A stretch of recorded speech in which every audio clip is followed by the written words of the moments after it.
स्तोत्र संहिता अध्याय 44 मुख्य गवयासाठी कोरहाच्या मुलांचे मस्किल बोधपर स्तोत्र। हे देवा, आमच्या पूर्वजांच्या दिवसात पुरातन काळी तू जे कार्य केले त्याचे वर्णन त्यांनी केले व ते आम्ही आपल्या कानांनी ऐकले। तू आपल्या हाताने राष्ट्रास घालवून तेथे ह्यास स्थापिले, त्या लोकास क्लेश देऊन ह्यांचा विस्तार केला।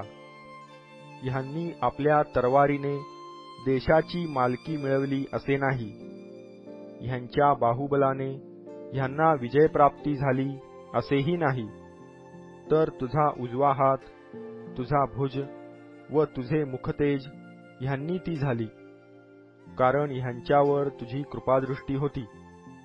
हे देवा, तूच माझा राजा आहेस।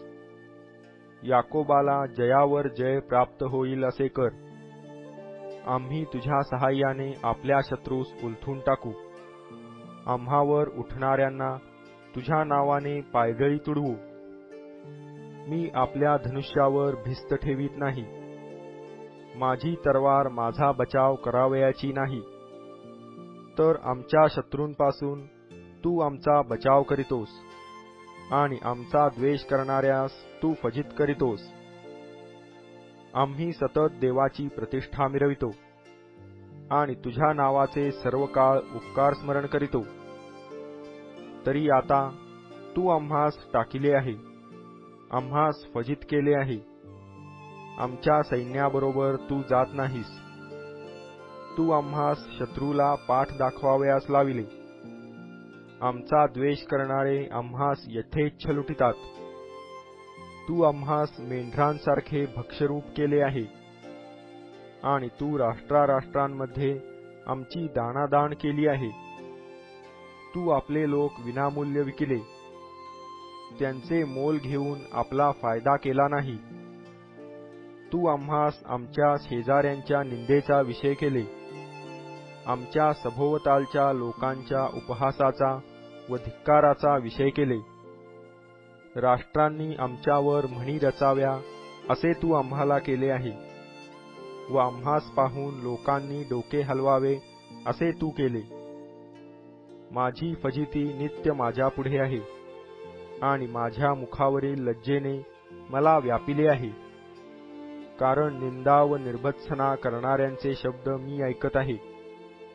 हे सर्व आम्हावर आले तरी आम्ही तुला विसरलो नाही।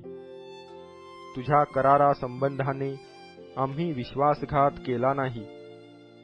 आमचे मन फितूर झाले नाही, आमची पावले तुझ्या मार्गातून ढळली नाहीत। तरी तू आम्हास कोल्हे राहतात त्या ठिकाणी ठेचिले, मृत्यूछायेने आच्छादिले। जर आम्ही आपल्या देवाचे नाव विसरलो असतो व अन्य देवापुढे हात पसरले असते, तर देवाने हे शोधून काढिले नसते काय? कारण तो मनातील गुप्त गोष्टी जाणतो। तरी तुझ्यामुळे आमचा वध सतत होत आहे। कापावयाच्या मेंढरांसारखे आम्हास गणितात। हे प्रभू, जागा हो, का झोपलास? उठ, आमचा कायमचा त्याग करू नको। तू आपले मुख का लपवितोस? आमचे दुःख व आमचा छळ का विसरतोस? आमचा जीव धुळीस मिळत आहे, आमचे पोट भूमीस लागत आहे।